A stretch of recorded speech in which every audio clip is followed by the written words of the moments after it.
Ny mofinaina isan'andro atolotry ny mpitandrina rakotina valina maoly.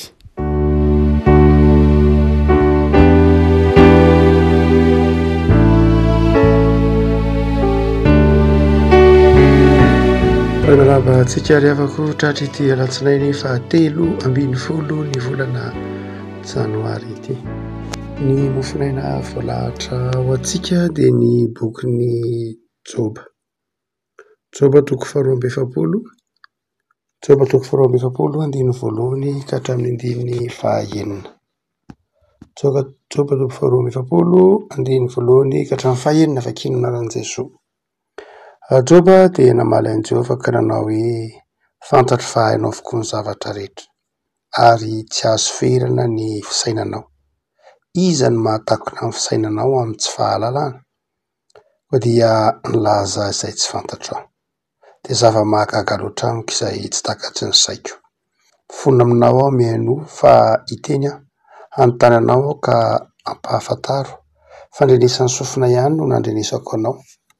Fa ankehitriny izao kosa dia ny masoko ny mahita fa dia miaiky sy mibebaka eto amin'ny vovoka sy ny lafenina. Ray masino, manamasinana amin'ny fahamarinana ny teninao no fahamarinana. Amen. Ravako ity volana janoary ity moa tsika dia miresaka ny fahefan'Andriamanitra, ny fiandrianan'Andriamanitra. Somary sarotrarotra ihany mamantatra ilay inona moa ilay tena fiandrianan'Andriamanitra raha jerena amin'ny andavanandro, voambolana andavanandro satria tsy dia tena voambolana fa piasa loatra amin'ny andavanandro ny fiandrianan'Andriamanitra. Fa voambolana izay mahakasika manokana ny fahefan'Andriamanitra, mampanjaka azy, ny mahatompony izao rehetra izao azy, mampiavaka azy. Izay no arafitra ao anatin'ny teny fiandrianan'Andriamanitra. Ary dia ity Joba 2:7 ity andiny voalohany ka hatramin'ny fahaenina dia miresaka izany fahefan'Andriamanitra izany. Hoy andininy faharoa manao hoe Joba no miteny fantatro fa hainao avokoa ny zavatra rehetra ary tsy azo ferana ny fisainanao. Io andininy io dia miverina matetika amin'izao ohatra masina any amin'ny Genesis 9:10 andiny 4:10, Matthieu 9:20 andiny 5:20 ho an'ny ety amin'ny filazantsara, Marka 9:20 andiny 7:20, Luka 9:20 andiny 7:20 ary Joba koa mbola mamerina azy teo aoriana kely. Izany hoe asehon'ny Joba fa Andriamanitra dia mahay ny zavatra rehetra. Raha miteny mahay ny zavatra rehetra Andriamanitra dia tsy ilay toetran'Andriamanitra amin'ny lafiny ara-pahalalana loatra. Efa resahantsika fa misy toetran'Andriamanitra izay napetrany tao anatin'ny olona. Nafindrany nomeny olona amin'ny mahazavaboary azy dia misy toetran'Andriamanitra izay napetrany atao anatintsika, ny fitiavana zavatra tsara, ny fiezahana, fitiavana asa. Izany dia misy toetran'Andriamanitra napetrany atao anatintsika. Fa misy kosa toetran'Andriamanitra izay an'Andriamanitra rery. Ohatrany hoe ity ambarantsika ity eto hoe mahay ny zavatra rehetra, hainao avokoa ny zavatra rehetra. Ilay hoe hay eto dia tsy ilay lafin'ny savoir ohatra, tsy ilay toetran'Andriamanitra amin'ilay hoe omniscient loatra, fa ilay Andriamanitra omnipotent, zay no asehony eto. Ilay hoe hainao avokoa izany hoe mahay, manana fahafahana manao ny zavatra rehetra ianao. Ilay teny hoe ampiasain'ny Joba eto teny hebreo yakol, izay ny tansaina amin'ny namatoantena amin'ny fomba fitanisany matoantena antsoina hoe kal. Dia ny dikan'ilay teny dia izao manao hoe raha amin'ny fomba azahoana azy kokoa, za dia resy lahatra fa enao dia manana ny hery, manana ny fahefana amin'ny zavatra rehetra, manana ny fahefana mampahomby. Za dia resy lahatra fa enao dia mahefa, enao dia mahomby amin'ny zavatra rehetra. Tsisy zavatra izay tsy hainao, tsisy zavatra hanananao ny fahefana amin'ny zavatra rehetra. Zay ny tiany Joba teneniny eto.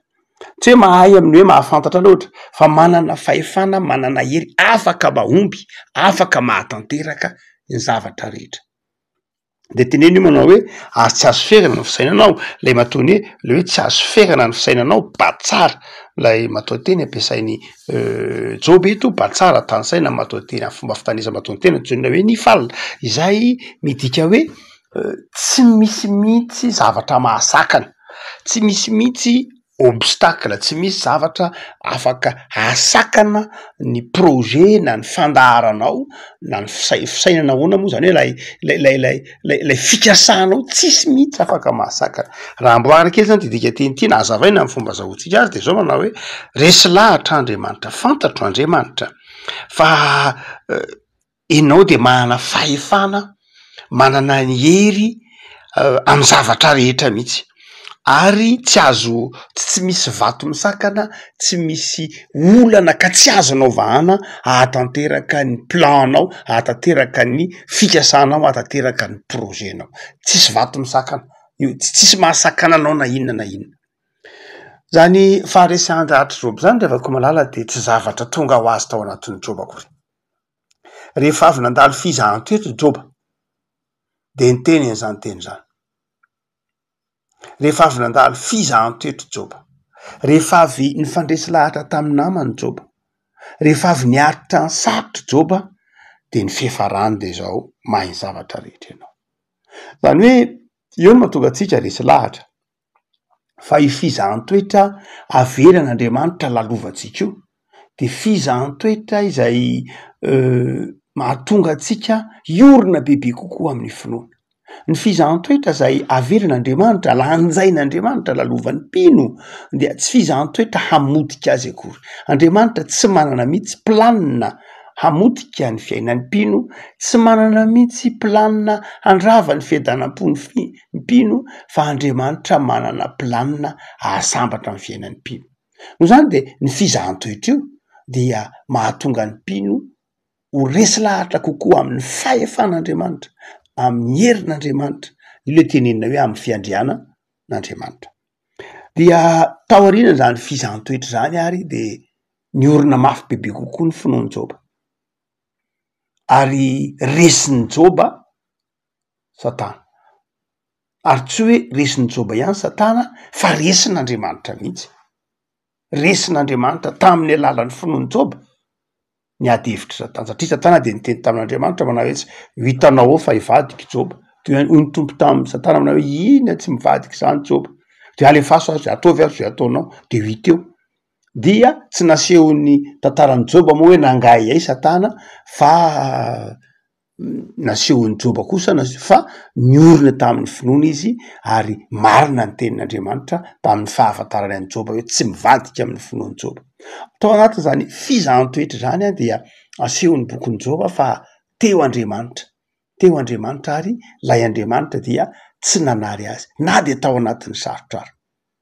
Dia ity mofinaina ity zany dia mampiorina ny finoantsika amin'ny lafiny zavatra roa ny andininy faharoa ny hoe hainao avokoa ny zavatra rehetra ary tsy azo ferana amin'ny fisainanao. Mampiorina antsika amin'ny zavatra roa amin'izao fiandohan'ny herinandro zao. Mampiorina antsika amin'ilay tenin'ny Jesosy teo koa hoe ny zavatra rehetra hain'Andriamanitra. Ny Andriamanitra tsika zany de Andriamanitra manam-pahefana amin'ny zavaboary, manam-pahefana amin'ny zavatra rehetra rehefa tian'Andriamanitra ny hanova ny zavatra rehetra araka ny teniny amin'ny Genesis 3:20 hoe moa misy fahagagana tsy hain'Andriamanitra va. Zany hoe itsika dia mivavaka amin'Andriamanitra nahazo zao tontolo zao, nanao zao rehetra zao, manankina ny fiainantsika amin'ilay Andriamanitra naharo zao tontolo zao, fa tsy hoe mivotsitra eo am-pelantanan'Andriamanitra ny fitantanana izao tontolo zao satria nanota ny olona.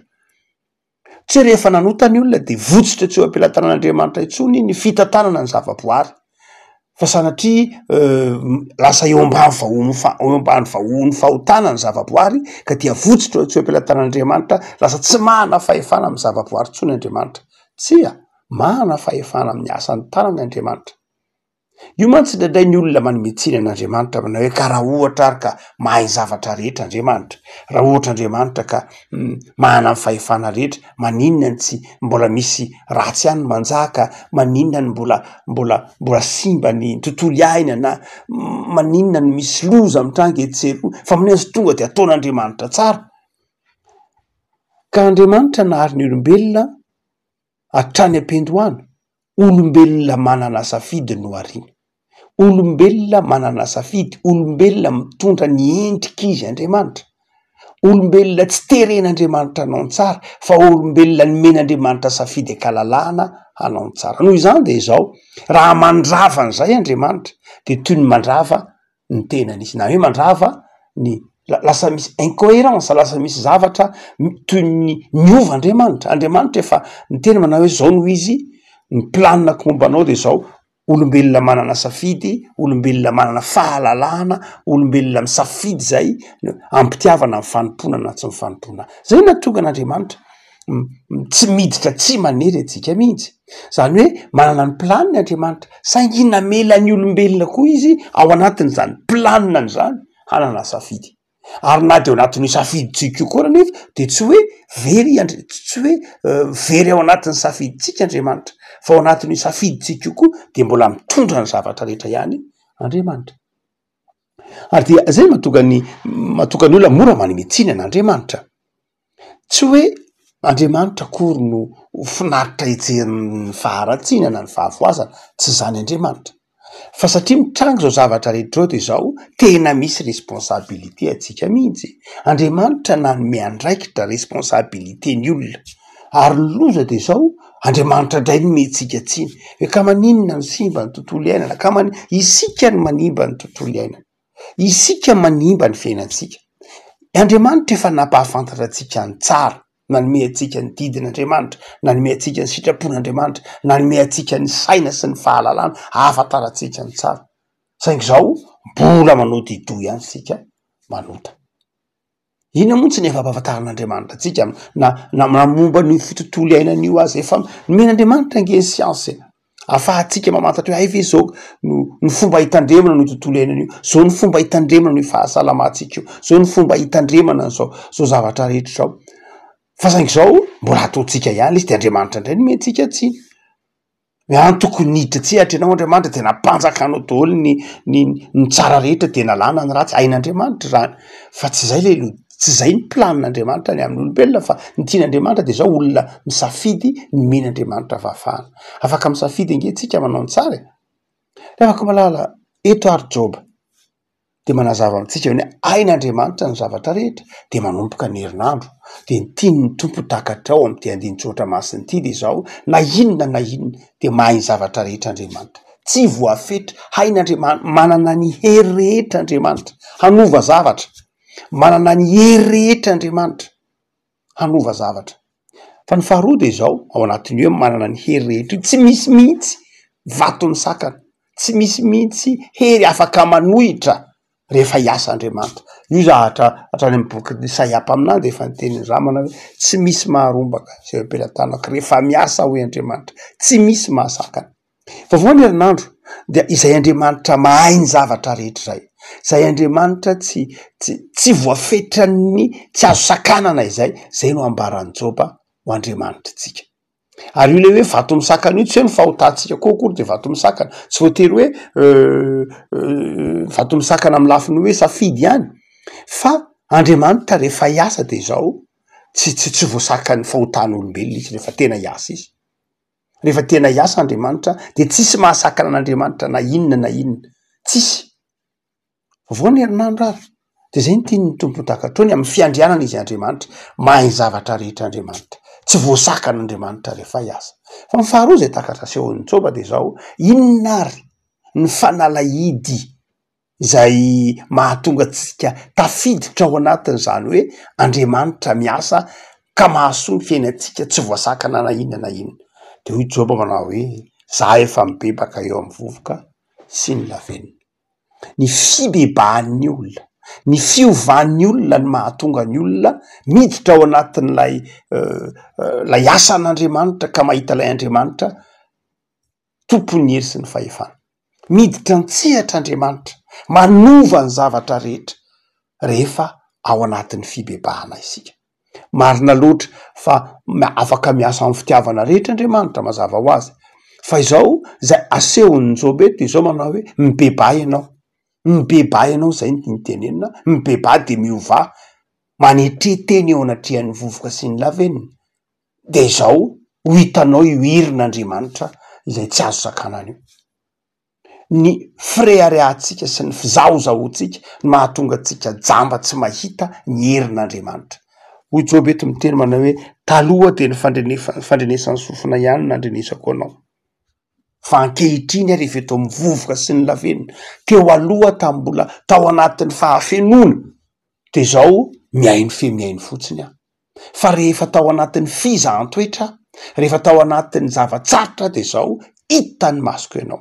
Ay le zavatsarotra mampahita an'Andriamanitra ary mahatonga atsika mifikitra amin'ilay Andriamanitra mahay ny zavatra rehetra. Ny fibebahana io resahany Job io. Ny fibebahana no ionana amin'Andriamanitra, ny fibebahana no ahatsapana ny fanatrehan'Andriamanitra, ny fibebahana no ahatsapana ny hoe eo akaiky eo Andriamanitra. De hitanao Andriamanitra, hitanao tsy araky ny mety masonao loatra, fa tsapanao amin'ny fanahinao, tsapanao ao anatinao hoe eo Andriamanitra. Ary izay no mahatonga ny Job amin'ny teny hoe mahay ny zavatra rehetra. Ry havako, ny olana zany de zao, tsy any amin'ny hoe aina tsy hain'Andriamanitra ny olana, tsy any amin'Andriamanitra zany ny olana, fa ao amintsika ny olana.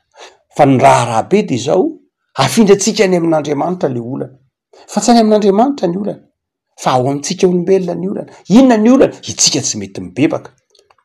Andriamanitra niterentsika hibebaka. Inona le hoe terentsika hibebaka? Andriamanitra niterentsika hiova anaraka ny sitrapontsika.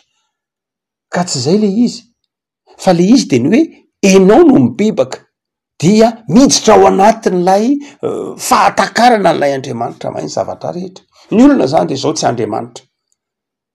Tsy Andriamanitra ny malaina hiditra an-tsehatra, tsy Andriamanitra ny tsy mahana fahefana hanova, tsy Andriamanitra ny tsy mahana fahefana hitondro zao rehetra am'izay fahatsarana, fa izao isika ny manakana an'Andriamanitra tsy hiasa, satria ahirintsika ny velantsika izy, satria tsika tsy mibebaka. Ny dikany hoe tsy mibebaka de zao manao hoe avy aloha entina hainy Andriamanitra ny zavatra rehetra, avy aloha entina araka ny sitraponay, tsy ny sitraponao ny zava-dehibe fa ny sitraponay, raha ohatra zao no izy io miovainao ka ny sitraponay ny tanterahinao, zay ny vavaka ataotsika.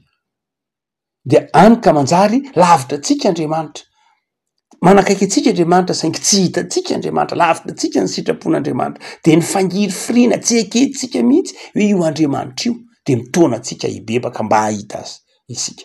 Rehefa kamarala vaovaon'ny herinandro de mameno ny fanalahidy ary Andriamanitra eto. Inona ny fanalahidy? Mivavaha, mibeba eo amin'ny vovoka sy ny lavenina. Zany hoe manetretena, manomboka ny herinandro, atombohy amin'ny fanetretena, atombohy amin'ny fibebahana, atombohy amin'ny fanekena fa tsy tanteraka, atombohy amin'ny fanekena fa raha tsy ao Andriamanitra de very isika. Le makitsika nazava teo momba an'lay hoe fanoharana momba an'lay tompo izay namafazany fahavalo voratsy ny tanimbariny ary de naniry taony tsy parifary niaraka tamin'ny vary.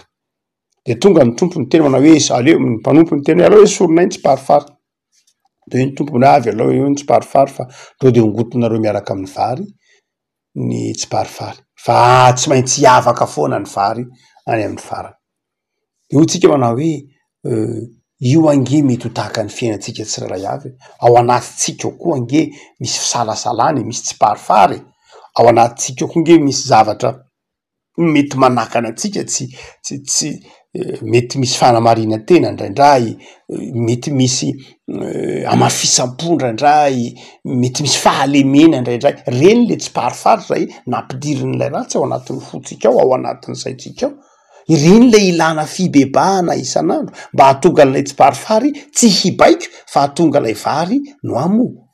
No zany ty afaka malala zava-dehibe ny fibebahana, zava-dehibe ny fibebahana le fanekensika hoe tompo aoka hamovo tsara, tompo mibebaka eto amin'ny vovoka sy ny lavenina, manaiky fa tsy tanteraka, manaiky fa diso, manaiky fa mety diso, manaiky fa tsy mahay ny zavatra rehetra takanao. Zany dia vaovaon'ny herinandro, fitaovana antsika hametraka ary ny fiainantsika eo am-pelantanan'Andriamanitra ity herinandro vaovao ty, fotoana fibebahana manoloana ny zavatsarotra, fotoana fibebahana koa manoloana ny fitahiana zay ampanantenan'Andriamanitra antsika. Ivavakisika, tompo eo misaoranao zahay amin'izao herinandro vaovao menao anay izao. Misaotra fa Tsapanay ny fahalebiazanao, tsapanay ny fitiavanao sy ny famindramponao. Tsy misy mahasakana ny herinao rehefa miasa ianao. Tsisy mahasakana ny fikasanao, ny fandaharanao rehefa miasa ianao. Ny fandaharanao amin'ny fiainanay de fiadanana sy fifaliana.